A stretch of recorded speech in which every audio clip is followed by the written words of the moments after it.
So, my parents decided that they don't want to live in a house anymore. They're gonna move into an RV and kind of live around the country.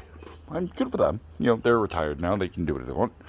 And if that's what they want to do, cool. I think it's weird. But I'm not nearly as old as them. I haven't had the responsibility of maintaining a house for as long as they have. But in light of this, there's no way for them to keep all of their stuff because 40 years of living in one place does not fit in an RV. So I ended up with all my old man's tools. Some of them older, some of them newer, and this was one of the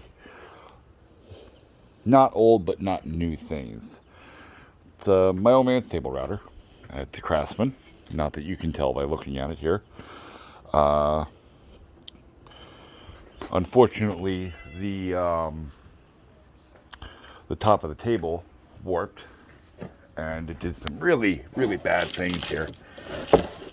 Dig it out, and you see here it rocks, and it probably shouldn't do that. In fact, it definitely shouldn't do that. So I made another one.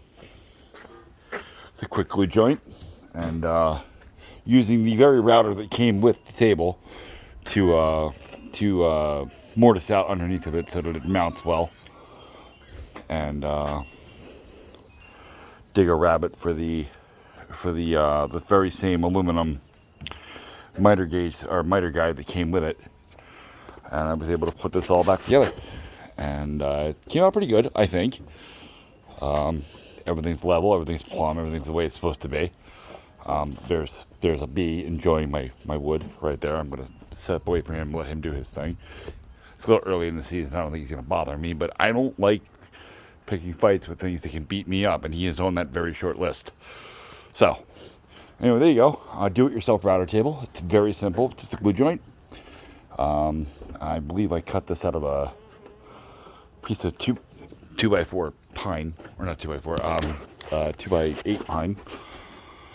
I have a planer. I plane everything down nice and flush and glue it all up. After it's glued, run it through the planer one more time. Unfortunately, this entire table width doesn't fit through my planer. I have a Bauer 12.5-inch planer.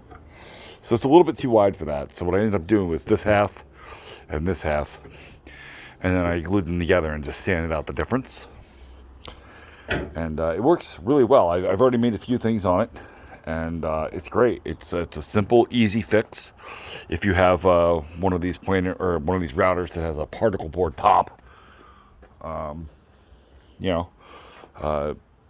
it took me, I want to say, 3 real days to finish, mostly because I was waiting for glue to dry. But honestly, the total hours invested in this thing is about 3. It's a very easy project for you if you should have to come across that.